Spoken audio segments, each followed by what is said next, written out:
UP के मुरादाबाद में तेज रफ्तार डंपर के कहर ने बाइक सवार युवक की जान ले ली, जिसकी मौके पर ही मौत हो गई। मुरादाबाद के थाना भगतपुर क्षेत्र की ये घटना बताई जा रही है।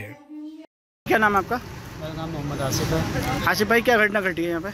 यहाँ से हमारा भाई अपनी माता को दिखाने के लिए हॉस्पिटल लेके गए थे सुबह में। अब वो आ रहे थे वहाँ से छोड़ के भगतपुर की साइड से, और वहाँ पतिया नगले के पास में आने के बाद इन्हें डंपर वाले ने रोक दिया, जिससे वो हाथों हाथ ही मृत्यु हो गई बंदे की। साथ में ओवरटेक करते हैं। तो उनके छोटे छोटे बच्चे हैं, 3। उम्र कितनी है उनकी? उम्र लगभग होगी 35 साल लगभग। 3 बच्चे छोड़े हैं जी। तो आपने मौके पे सूचना कैसे मिली आपको? सूचना का फ़ोन गया था। यहाँ पर कोई पास में ना पानी दे रहा है, कोई किसी ने फ़ोन करा था, मतलब उनके फ़ोन उसका वॉलेट निकाल के उससे नंबर वगैरह मिला, उससे कॉल किए। तो आपने क्या देखा मौके पे पहुँचे तो? मौके पर आके हमने ऐसा देखा कि ऐसा था कि गाड़ी से ऐसा लग रहा है देखने के बाद कि जिस तरह से कि पीछे से मारा गया हो। गाड़ी में इतना कुछ खास नुकसान नहीं, लेकिन डंपर वाले में पीछे से पीछे उनका सर कुचला वगैरह हो गया। तो मौके पर ही मौत हो गई थी? जी। तो मौके पर पुलिस पहुँची थी? थोड़ी बार पोस्टमार्टम के लिए भेज दिया, पुलिस आई थी। ठीक है, आपने कोई तहरीर वगैरह दे दी है अभी? तहरीर देने गए हैं भैया बड़ी। एटा में दारूबाज पत्नी ने पति को पीट कर लहूलुहान कर दिया। गंभीर हालत में पति हॉस्पिटल में भर्ती है। पीड़ित पति ने पत्नी के खिलाफ थाने में तहरीर दी है। पुलिस ने मेडिकल परीक्षण के लिए भेजा है। नाम क्या है तुम्हारा? सोनू कुमार। पिताजी का नाम? चंदपाल सिंह। कहाँ के रहने वाले हो आप? भागीपुर। कहाँ पे मारपीट हुई है आपकी? मारपीट जो हुई है कहाँ पे हुई है वो? सर रात में 3-3:30 बजे करीब। कहाँ पे हुई है? घर पर। किसने मारपीट करी है? मेरी वाइफ ने। क्यों, क्या वजह रही है? बात क्या है? कुछ नहीं, उसको पैसा नहीं देता हूँ, इस वजह से भिड़ गई मेरे से। तो पैसे नहीं देते हो? हाँ, तो पानी की रोड मार दी मेरी आँख में। पानी की रोड मार दी? हाँ। तो यहाँ पे शादी उनकी दूसरी हुई है आपके साथ? हाँ, दूसरी हुई है, लव मैरिज किया हूँ मैं। तो मारने का कारण क्या है, क्यों मारते हो? केवल पैसा नहीं देता हूँ। तो पैसा क्या करेंगे? पैसा क्या मतलब? पैसा वो अपने घर पे भेजती है ना। अपने घर पे भेजती? दारू वारू भी पीती हैं वो? हाँ, दारू पीती है। दारू पीती हैं। क्या बजे घटना है? 3 बजे करीब। 3 बजे की। यूपी के सोनभद्र में चलती हाइवा ट्रक से टकराई अनियंत्रित सवारी बस। छत्तीसगढ़ से सोनभद्र होकर वाराणसी की तरफ जा रही थी बस। टक्कर के बाद बस क्षतिग्रस्त हुई। यात्रियों में चीख पुकार मची हुई है। सभी यात्री सुरक्षित हैं, किसी को कोई नुकसान नहीं हुआ। यूपी के मुरादाबाद में प्रेम प्रसंग के चलते प्रेमी की संदिग्ध अवस्था में लाश मिली। लिप्टिस के पेड़ से लटका मिला प्रेमी ओम प्रकाश का शव। बीती 16 दिसंबर को प्रेमिका के परिजनों ने मृतक के खिलाफ दी थी बेटी को अगवा करने की शिकायत। कहाँ की रहने वाली हैं आप? मिला खावरी की। ये कौन है आपकी जो मौत हुई है? भाई हैं। तो ये कहाँ के रहने वाले हैं? ललवारे के। क्या नाम है इनका? ओम प्रकाश। अच्छा, ये कहाँ से आ रहे थे और ये घटना घटी है, क्या जानकारी है? जब बाहर से आए हैं, बाहर से आए थे, इन्होंने रास्ते में मेरा घर पर आकर बहन के घर में ले आऊँ बहन से। और मैंने रोके तो ना रुके, क्या मैं अपनी मम्मी से मिलूंगा जाके। आपके घर से क्या बजे निकले थे? घर से निकले जे 5 बजे। अच्छा, फिर क्या हुआ? आ गए तेरे, रोके ना रुके, फिर मम्मी की धोरे जाऊंगा मैं अपनी। किसी से कोई विवाद हुआ था इनका? नहीं, किसी से ना। तो ये क्या बजे निकले थे लगभग आपके घर से? 5 बजे। अच्छा, तो क्या जानकारी आपको मिली? अब जानकारी यही मिली कि तुम्हारा भाई कहीं रफू हो गए, मिल ना रहे। क्या झगड़ा भी चल रहा था कोई इनका? नहीं, तो मन के भैया मैं यहाँ से तो अच्छे खासे गए, रोके तो ना रोके, कह रहे मम्मी से मिलूंगा मैं अपनी जाके। किसी से कोई विवाद हुआ था आगे पीछे कोई? नहीं। किस गांव के प्रधान है आप? भजनपुर। प्रधान, एक मामला आपके अभी संज्ञान में आया, एक लड़का की मौत हुई है, वो आपके गाँव में। जी, क्या मामला है? ये लगभग 16 तारीख को उन लोगों ने तहरीर दी थी, लड़की वालों ने। वो हमने बैठ के जो है सुलह करा दी, फैसलानामा लिख गया। ये लगभग है परसों पहले दिन की बात है, 4-5 दिन हो गए लगभग। उसके बाद कोई बात नहीं, इसे लड़के को जो हमारे से बुलाया इन्होंने भाइयों ने, तो ये बहन के घर था अपने, बस ये आज ये घटना हो गई। अब कैसे घटना है ये आप ये देख रहे हो, किस तरह टंगा हुआ है ये। वो कौन लोग थे जिसकी लड़की का मामला हुआ था? नाम लोधे लोधे हैं वो। ये लड़का ये सही नहीं है सर। वो कहाँ के हैं? कब से विवाद था ये? वो एक ही बस्ती की है, ललवारे की ही। विवाद की तो खैर मालूम नहीं, हमें तो अभी मालूम हुआ था, वे तैयारी दी थी तब हमें सूचना मिली। ये आए थे लड़के वाले, तो हमने बैठ के उस लड़की वाले को बुलाया। एक मौजूदा प्रधान हमारे ललवारे के वो थे और हम थे। वो गिरा हुआ। क्या सूचना प्राप्त हुई थी आपको?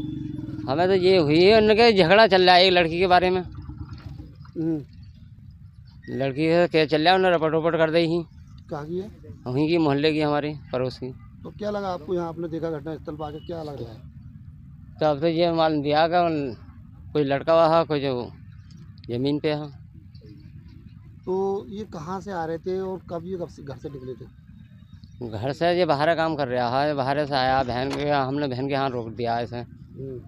मैंने कि ये बात ख़त्म हो जाएगी तो तू घर को आ जाइए, तो कल आ रहा है ये घर को।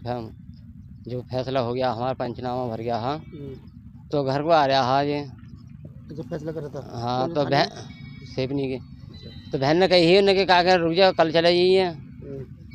तो बहन की बात न माना और चला आया ये घर। तो फैसला कैसे कैसे हुआ था? फैसला प्रधान द्वारा हुआ। तो लेन देन भी हुआ इसमें? ना, कुछ नहीं। अच्छा, कोई मारपीट का था या लड़की का क्या मामला था? लड़की का वैसे ही है, प्यार मोहब्बत की बात है। कितने समय से? अब ये तो ना मालूम कितने समय से कर रहे, आप तो मोबाइल द्वारा है। लड़की आगे रहने वाली थी? वहीं पर उसकी ही हमारी करीब की। आज क्या मानना है, ये हत्या हुई है या फिर वैसे ही अपने आप सुसाइड किया है? भाई अब तो ये रिपोर्ट बताएगी हत्या हुई, क्या हुआ क्या ना। यूपी के मुरादाबाद में निजी अस्पताल में लगी आग, अज्ञात कारणों के चलते लगी आग। गनीमत रही कि आग लगने के दौरान सभी लोग सकुशल बाहर निकले। यूपी के प्रतापगढ़ में बेखौफ हुए बदमाश, मदरसा कर्मी को बाइक सवार बदमाशों ने गोली मारी। मदरसा कर्मी विश्वनाथ यादव गोली लगने से गंभीर रूप से घायल हो गया। यूपी के बिजनौर में पुलिस की 25,000 का इनामी बदमाश मुठभेड़ में गिरफ्तार हुआ। पुलिस की पैर में गोली लगने से गिरफ्तार हुआ बदमाश।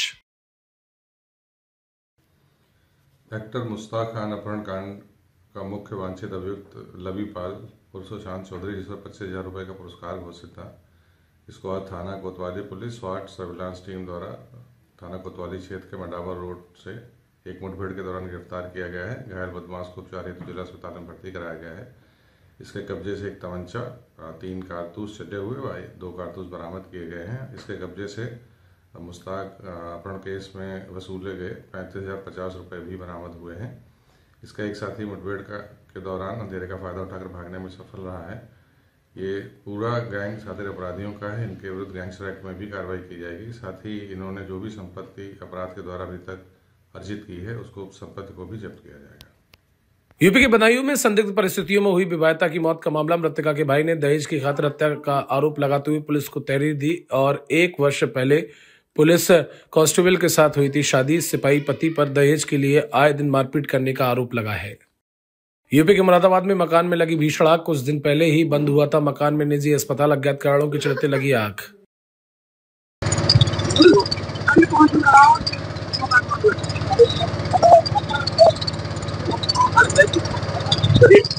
इस जगह पे क्या इस वजह से आग लगी है, कौन सी जगह? जैसा कि आप देख रहे हैं, जय जीवन राजकुमार अग्रवाल के मकान में आग लगी है, जिसको कि 4 सूचना मिली तो 4 गाड़ियां लेकर के आया गया। देखा गया कि आग दोनों फ्लोरों में भयंकर रूप से जल रही थी।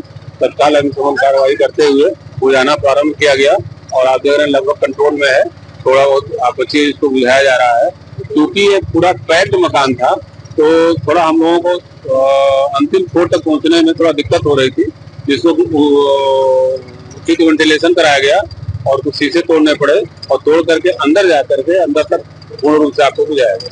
कितनी गाड़ियां यहाँ पहुंची हैं और कितनी देर आग लगी? लगभग 4 गाड़ियां बड़ी गाड़ियां हैं और 2 छोटी गाड़ियां, सारी कंटिन्यूस काम कर रही हैं। आप देख रहे हैं और आपको पूर्ण रूप से बुझा दिया गया है और थोड़ा बहुत बची है जो कंट्रोल किया जा रहा है।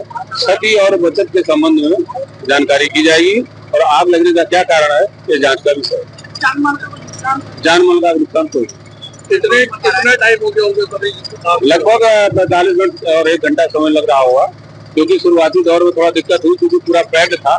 सीढ़ियां भी एक ही सीढ़ी है और वहीं पे आग लगी थी, जो कि फायर ब्रिगेड को पहुंचने में अंत तक थोड़ा दिक्कत हो रही थी, लेकिन हम लोग पूरा प्रयास करके आपको पूर्ण रूप से क्या लग रहा था, किस तरह से अभी इसको देखा जा रहा है, जांच का विषय है। अभी तो हम लोग अग्निशमन की कार्रवाई कर रहे हैं उसके बाद ये देखा जाएगा कि यहाँ का कारण क्या था। तो ये बताया जा रहा है कि फायर ब्रिगेड की गाड़ियां भी बहुत लेट आएंगी। ऐसा कैसे लग रहा है? फायर ब्रिगेड कभी भी लेट नहीं करता है, न कभी किसी का इंतजार करता है। फायर ब्रिगेड का जैसे सूचना पहुंचती है तुरंत चल देता है, कभी भी लेट नहीं करता है और न कभी किसी का इंतजार करता है फायर ब्रिगेड। अब जिसको कैसे आप समझ लीजिए कि दूरी भी देखिए, आप रोड एंड कंट्रोल देखिए, ट्रैफिक देखिए, सारी चीज देखिए ना आप। वहाँ से आप मोटरसाइकिल भी लेके चलेंगे तो आपको समय लगेगा। कितने कर्मचारी अब इतना तो हम लोग तुरंत पहुंचे वहाँ पे, टाइम तो नहीं देखा गया, लेकिन तत्काल रवाना हुई वहाँ पे। तो यहाँ पे हमारे यहाँ ऐसा नहीं होता कि गाड़ी लेट हो। एक बताया जा रहा है कि एक डॉगी पालतू डॉगी था जो जिसकी और उसका सर्च किया जा रहा है। पहले तो हम लोगों ने ये पूछा कि मानव कोई है नहीं, तो उन्होंने बताया कि मानव चले आए हैं। उसके बाद सर्च किया जा रहा है, जैसा होगा आपको बताया जाएगा। ठीक। यूपी के मुरादाबाद में डॉक्टर के मकान में लगी भीषण आग, मौके पर फायर ब्रिगेड की गाड़ियां मौजूद। यूपी के आगरा में नवनिर्मित एसीपी कार्यालय का उद्घाटन हुआ। सीपी जे रविंद्र गौड़ ने फीता काटकर उद्घाटन किया। 6 महीने पहले आगरा कमिश्नरेट में बना था नया सर्किल किया गया, तो इन्होंने बहुत ही जल्दी इसमें 6 महीने के अंदर ये ज़मीन ढूंढी और ज़मीन ढूंढने के बाद ये पंचायत, ये सरकारी ज़मीन थी जिसके ऊपर ये पूरा कार्यालय बनवाया गया है। और ये बहुत बढ़िया कार्यालय, जो मॉडल एकदम कार्यालय जिसको कहेंगे उसकी तरह रूप में बनाया गया है। और इतने सुंदर भवन को बनाने में जो पूरा श्रेय है वो पुलिस आयुक्त महोदय का है, जिनके मार्गदर्शन में ये सारा काम हुआ है और एसीपी शमशाबाद द्वारा ये किया गया है। और इससे यहाँ की जनता को सहूलियत मिलेगी कि वो लोग सबको जो अपनी परेशानी के लिए आगरा जाना पड़ता था, अब उनको या फिर दूर दराज जाना पड़ता था, अब उनके लिए अधिकारी यहीं पर बैठेंगे और वो लोग सब आके अपनी समस्या यहाँ पर बता सकते हैं और उसका सॉल्यूशन हो सकता है। सर, जनता और पुलिसिंग के लिए यूपी के आगरा में जगनेर मार्ग पर हुआ सड़क हादसा। सड़क हादसे में एक व्यक्ति की मौत हो गई। सब्जी विक्रेता की मौत से परिवार में हड़कंप मचा हुआ है। मेरा नाम क्या आपका? मेरा नाम रजत है। रजत, क्या घटना हुई है? मेरा भाई सुबह चाय बनाने के लिए घर से दूध लेने के लिए आया था, तो गाड़ी चालक ने पीछे से ऊपर गाड़ी चढ़ा दी इसके, तो on the spot he road पे इसका ध्यान दे गया, उसकी मौत मौके पर ही हो गई। जब तक हम हॉस्पिटल ले जाते हमारे पास कोई ऑप्शन नहीं था, मौत के साथ छोड़े। अच्छा, ये गाड़ी कौन सी है? ये गाड़ी जो सामने खड़ी है देख सकते हैं, गाड़ी है। दूध लेने आया था, उस समय भीड़ भाड़ थी यहाँ पर, मंडी लग रही थी, थोड़ी बहुत भीड़ भाड़ थी यहाँ पे। अच्छा, गाली हो। हाँ, और गाड़ी चालक थोड़ा तेज था स्पीड में। अच्छा, स्पीड में उसकी कारण एक्सीडेंट हुआ है। अच्छा, अब क्या मांग करते हैं आप? मांग किया, उसके 5 बच्ची है, बेटा है नहीं उसके पास, तो मैं उसके रखवाव के और पढ़ाई लिखाई के और शादी का बस मुझे भुगतान चाहिए और कुछ नहीं चाहिए उससे। यूपी के संभल में पूर्व प्रधानमंत्री चौधरी चरण सिंह की 124वीं जयंती पर संभल पहुंचे कैबिनेट मंत्री लक्ष्मी नारायण चौधरी। चौधरी चरण सिंह की प्रतिमा पर किया माल्यार्पण। अच्छा, बिजली चोरी का जो बिजली चोरी करेगा उसमें सब पे होगा, कानून के सामने सब समान है, चाहे कोई ढकेल वाला हो चाहे कोई इंडस्ट्रियलिस्ट हो। संभल में 46 साल के बाद एक प्राचीन मंदिर के ताले खुले हैं, और क्या कहेंगे उसको लेकर के? अच्छा, एक बात बताओ, ताले खुलने नहीं चाहिए क्या? इस बात से सब सहमत है ना? भगवान राम का जन्म अयोध्या में हुआ, पूरी दुनिया इस बात को मानती है, तो वहाँ मंदिर नहीं बनना चाहिए? भगवान कृष्ण का जन्म जहाँ हुआ है वहाँ मंदिर नहीं बनना चाहिए? जहाँ मंदिर है वहाँ पूजा नहीं होनी चाहिए? तो जहाँ मंदिर है वहाँ तो पूजा होनी ही चाहिए। संभल हिंसा के बाद सांसद जियाउर रहमान पर FIR दर्ज हुई, उसका बिजली चोरी का मामला दर्ज हुआ है। उनके पिता पर आरोप है कि उन्होंने बिजली अधिकारियों को धमकाया, तो क्या कहेंगे इसको लेकर के? मैंने बताया था, कानून सबके लिए समान है, चाहे कोई वार्ड का मेंबर हो, चाहे कोई MP हो, चाहे कोई मंत्री हो, चाहे कोई MLA हो। क्या मंत्री जेल नहीं गए? क्या मुख्यमंत्री जेल नहीं गए? यूपी के संभल में ऐतिहासिक धरोहर पर बाबा का बुलडोजर चला। बावड़ी कुआं के अस्तित्व को खंगालने के लिए खुदाई शुरू हो गई। सनातनी धर्म के मुताबिक संभल की ऐतिहासिक धरोहर को लेकर DM को मिले शिकायती पत्र के आधार पर बाबा का एक्शन शुरू हो गया है। क्या क्या मिला है? खुदाई में 4 कमरे हैं, 3 तल की बावड़ी है, 400 वर्ग मीटर क्षेत्रफल है, 210 वर्ग मीटर क्षेत्रफल में है और शेष को हम अतिक्रमण मुक्त कराएंगे। सर कितनी जमीन होगी ये बावड़ी वाली? 400 वर्ग मीटर क्षेत्र। अभी खुदाई और कितने दिन तक चलने की उम्मीद है? वो तो जब तक खुदेगी तब तक चलेगी। लखनऊ में चिन्हट इलाके में पुलिस और बदमाशों के बीच मुठभेड़ हुई। इन बदमाशों ने चिन्हट के मटियारी चौराहे पर कल हुई थी इंडियन ओवरसीज बैंक में की थी बड़ी चोरी।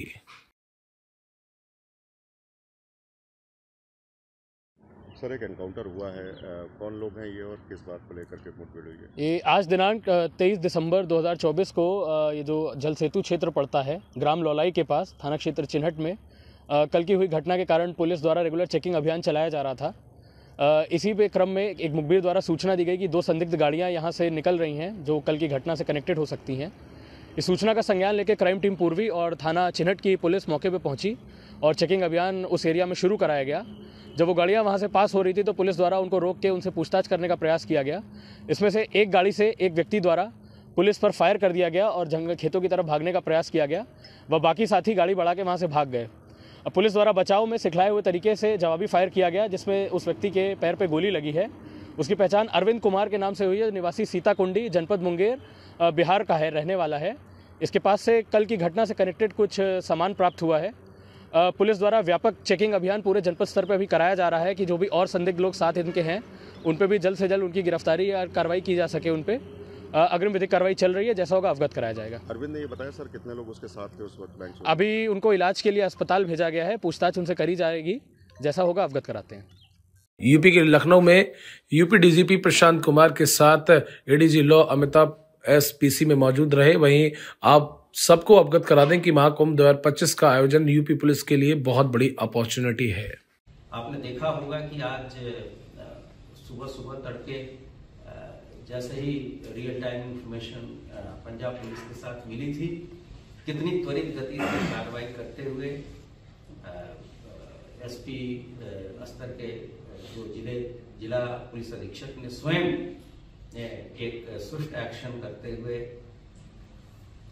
पंजाब से वांछित खालिस्तान जिंदाबाद फोर्स के 3 लोगों को न्यूट्रलाइज किया और उनसे भारी रिकवरी की गई है। और रिकवरी में 2 AK-47 राइफलें, 2 ग्लॉक की पिस्टल तथा भारी संख्या में कारतूस भी बरामद किए गए हैं।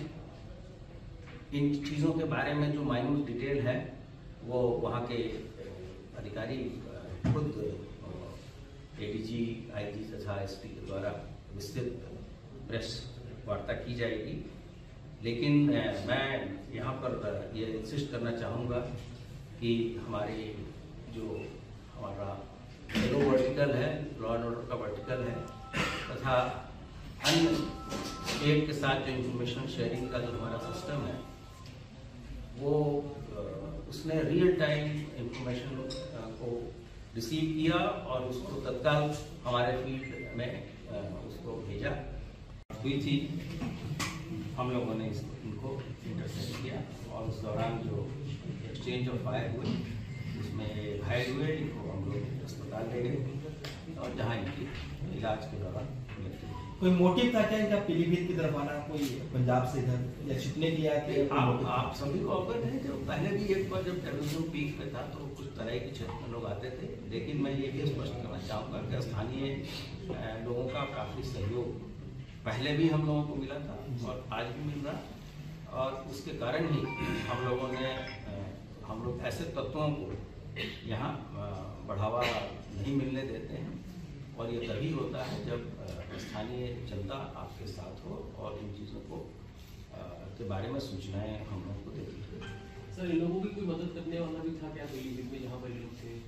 अभी तो ये सुबह की घटना है और ऑपरेशन हुआ है। ऑपरेशन के बाद से फॉलो अप एक्शन में सभी चीज़ों को देखा है। क्या कोई ऐसी जानकारी मिली यहाँ किसी वारदात को अंजाम देने का उनका कोई मंसूबा था?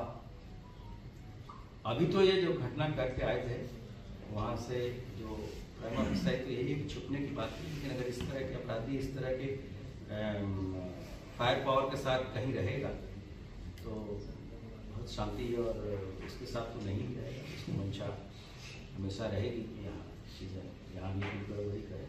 तो क्या यहाँ पे भी खालिस्तान जिंदाबाद फोर्स का ऐसी कोई बात नहीं है, लेकिन मैंने आपसे कहा कि इस तरह के एलिमेंट जब आते हैं तो स्थानीय लोग भी जो शांति प्रिय हैं इस चीज़ों को लाइक करें। पीलीभीत लखीमपुर ऐसे जिले हैं बगल में नेपाल सटा हुआ है, क्या वहाँ से कोई कनेक्शन या नेपाल भागने की कोई जानकारी, कोई इरादा हो?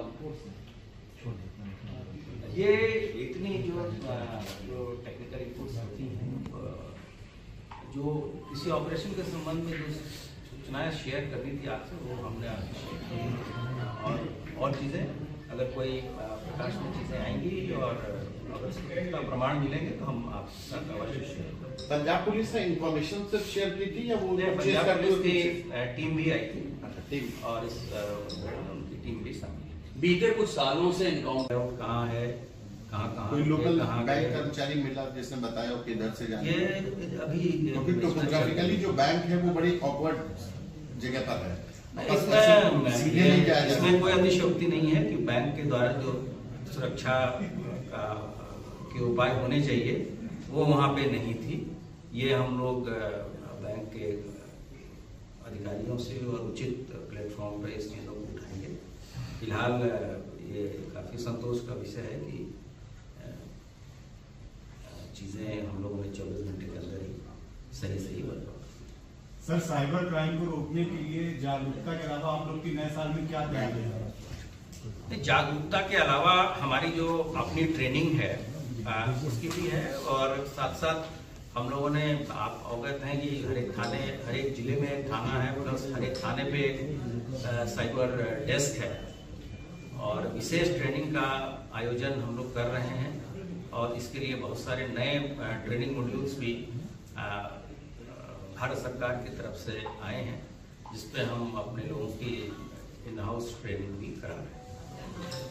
आमतौर पर पॉलिटिकल लोग इसको घेरते हैं, और अब तो दो सरकारों के बीच की बात हो गई, पंजाब सरकार, उत्तर प्रदेश सरकार, तो आपको लगता है कि इस तरह की जो आलोचना है उस पर कुछ कमी आएगी? ये राष्ट्रीय सुरक्षा और टेररिस्ट से जुड़ा हुआ मुद्दा है, और जो अच्छा कार्य पुलिस ने किया है और 2 राज्यों की पुलिस ने किया है। एक फेडरल स्ट्रक्चर में 2 राज्यों की पुलिस में भी बहुत अच्छा समन्वय रहना चाहिए, और उसका एक ये परफेक्ट एग्जाम्पल है। अब इन चीज़ों पे मैं, जो आपका प्रश्न है उस पर नहीं बोलना चाहिए। ये बहुत ही बहादुरी और बहुत ही शौर्य का काम है जब इस तरह के अपराधियों के साथ सूचना मिले और हमारे अधिकारी उस राज्य की टीम के साथ लीड करे, तो उनके बहादुरी को हम लोग इस छोटी बातों को करके हल्का न करें तो ठीक।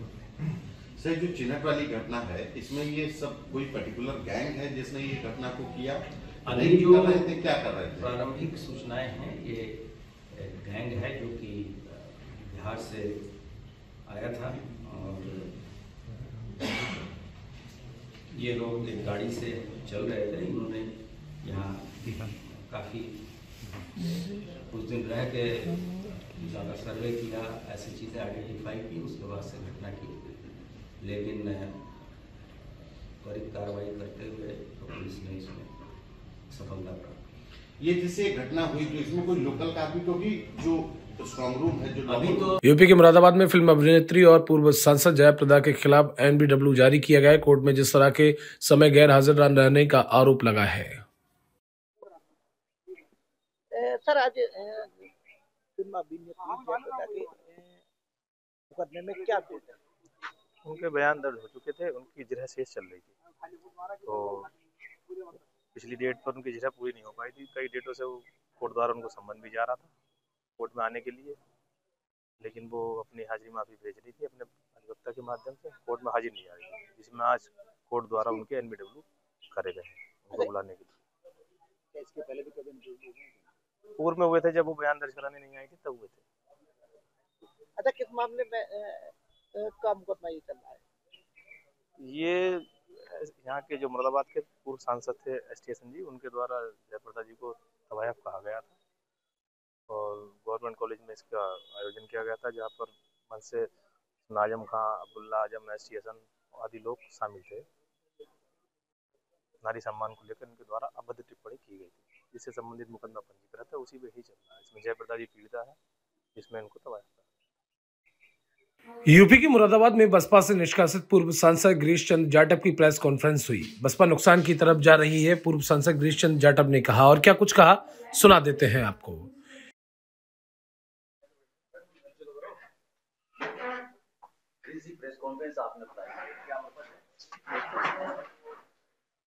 देश के गृह मंत्री श्री अमित शाह जी ने जो सदन में परम पूज्य बाबा साहब डॉक्टर भीमराव अम्बेडकर साहब को लेकर जो वक्तव्य दिया है, तो उन्होंने कहा अम्बेडकर अम्बेडकर अम्बेडकर के ये नई परंपरा शुरू की है। काश इस दिन में अगर भगवान का नाम लेते तो आपको स्वर्ग मिल जाता। ठीक है, जो भगवान का नाम ले उसका हम विरोध नहीं करते, लेकिन शायद अमित शाह जी को मालूम नहीं कि करोड़ों दलित शोषित वंचितों के सबसे बड़े भगवान अगर कोई है तो परम पूज्य बाबा साहब अम्बेडकर साहब है, हमारे भगवान हैं, और उन्होंने हमें जीने का सहारा दिया है आज। और मैं तो ये भी कहना चाहता हूं, कहता हूं कि अमित शाह जी को उस सदन में जाने का अगर मौका मिला है तो परम पूज्य बाबा साहब अम्बेडकर साहब ने अगर संविधान में व्यवस्था ना दी होती, इस देश के अंदर लोकतंत्र नहीं होता और राजतंत्र होता, तो अमित शाह इस देश के कभी गृह मंत्री नहीं बन सकते थे। इसमें राजतंत्र को खत्म करने का काम किसी ने किया है तो परम पूज्य बाबा साहब अम्बेडकर साहब ने राजतंत्र को खत्म करके इस देश में वोट का अधिकार देकर लोकतंत्र लाने का जो काम किया है, तो परम पूज्य बाबा साहब अम्बेडकर साहब ने लाने का काम किया है। उसी की बदौलत वो देश के गृह मंत्री बने हैं। तो मैं ये कहना चाहता हूं इस देश के गृह मंत्री जी को, जिन्होंने बाबा साहब के लिए अपमान और टिप्पणी जो करने का काम किया है, उसे माफी मांगे, जिससे कि करोड़ों देशवासियों को, बाबा साहब के अनुयायियों को जो ठेस लगी है, और उनकी मांग है कि वो इस्तीफा भी दे। क्या माफी मांगने से सब कुछ साफ हो जाएगा? साफ नहीं देगी, जो उनकी भावना है वो उनके पास रहेगी। जो मन की पीड़ा थी उनके जबान पर आई है, भले ही साफ ना हो, लेकिन शब्दों में माफी मांगेंगे तो समाज को, उनके अनुयायियों को अच्छा लगेगा। जी, आप मीडिया के सामने जब से आपको बसपा ने निकाला, पहली बार आप फेस कर रहे हैं मीडिया को, क्या वजह रही? इतना 24 साल का आपका कार्यकाल इतना लंबा रहा, बहुजन समाज पार्टी ने आपको टिकट कर दिया, क्या आपने? वो बहन जी का अपना निर्णय है। मैं अपनी तरफ से आज भी बहुजन समाज पार्टी में हूं, मेरे तरफ से। तो गिरीश जी, कहा जा रहा है कि आपको एक शादी में जाने की वजह से जो निकाल दिया, अब क्या था पूरा? शादी में तो मैं खैर गया था। किसकी शादी? रामपुर में एक बहुजन समाज पार्टी के पूर्व अध्यक्ष थे और उनके बेटे का रिसेप्शन था, उस शादी में मैं गया था। हो सकता है बहन जी को इसलिए निकाला या कोई और बात रही है तो बहन जी बता सकती है, लेकिन ये मेरा कसूर है। और कोई हो सकता है कि और बात हो तो बहन जी जान सकती है। क्या मना करा गया था वहां पे?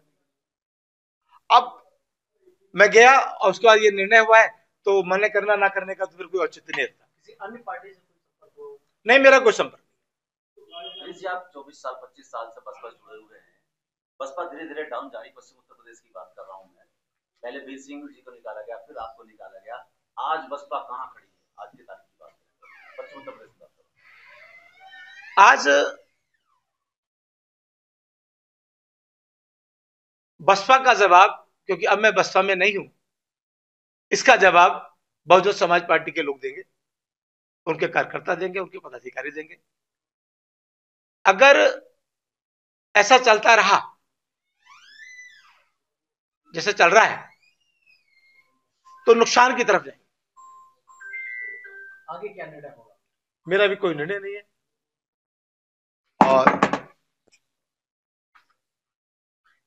जब कोई निर्णय होगा तो मैं जरूर आपको बुलाकर आपसे फिर चर्चा करूंगा। राजनीतिक गलियारों में एक चर्चा है कि गिरीश जी चंद्रशेखर के साथ कोलैबोरेशन करने वाले, चंद्रशेखर के साथ जाने वाले हैं, ऐसी चर्चा राजनीतिक गलियारों में चल रही है। देखिए, जब मैं एक राजनीतिक व्यक्ति हूं, मुझे निकाला गया है तो लोग चर्चा करेंगे, लेकिन मेरे मन में भी ऐसी कोई बात नहीं। मैं कहीं जाना नहीं चाहता, बहुजन समाज पार्टी मेरी पार्टी है। मेरा फिर भी मन है कि मैं बहुजन समाज पार्टी में रहकर ही काम करूं, ये मेरी अपनी इच्छा है। लेकिन नेता की तो मैं नहीं बदल सकता, मेरी अपनी इच्छा यही है। नहीं, एक चर्चा इस तरीके की भी है कि पूर्व राज्यसभा सांसद हैं वो आपके घनिष्ठ कहे जाते हैं और वो जो है भाजपा में, तो क्या कहीं ना कहीं उनसे मुलाकात इस संबंध? नहीं, मेरी कोई मुलाकात। आपने प्रेस कॉन्फ्रेंस के माध्यम से अपना विरोध जताया है, हाँ, और 24 तारीख को बहन मायावती की ओर से आह्वान किया गया विरोध, तो उस प्रोटेस्ट का आप समर्थन करेंगे? अरे मैं तो, मेरा तो विरोध है भाई, जो पार्टी अगर कर रही है वो तो उसका अपना निर्णय है, क्योंकि मैं पार्टी से निष्कासित हूँ। मैं अलग से कोई करने का मुझे मौका मिलेगा मैं करूंगा, मैं उसके साथ हूँ। उस प्रोटेस्ट का हिस्सा नहीं बनेगा? मेरे लोग जाएंगे लेकिन मैं उसमें नहीं जाऊंगा। एक आखिरी सवाल, अगर कहीं से आपका ऑफर मिलता है किसी राजनीतिक पार्टी से, तो क्या आगे सोचा जाएगा उसमें? अभी ऐसा कुछ नहीं है, लेकिन हमें राजनीति में जिंदा रहने तो कुछ ना कुछ तो करना ही पड़ेगा, लेकिन फिलहाल अभी ऐसा कुछ नहीं। यूपी के मुरादाबाद में अरशद से अक्षय बंद, 3 साल बाद हिंदू युवती के साथ दुष्कर्म करने का आरोप। हिंदू युवती ने शादी करने का झांसा देकर 3 साल से दुष्कर्म करने का आरोप लगाया है। और क्या कुछ पूरा मामला है, दिखाते हैं आपको।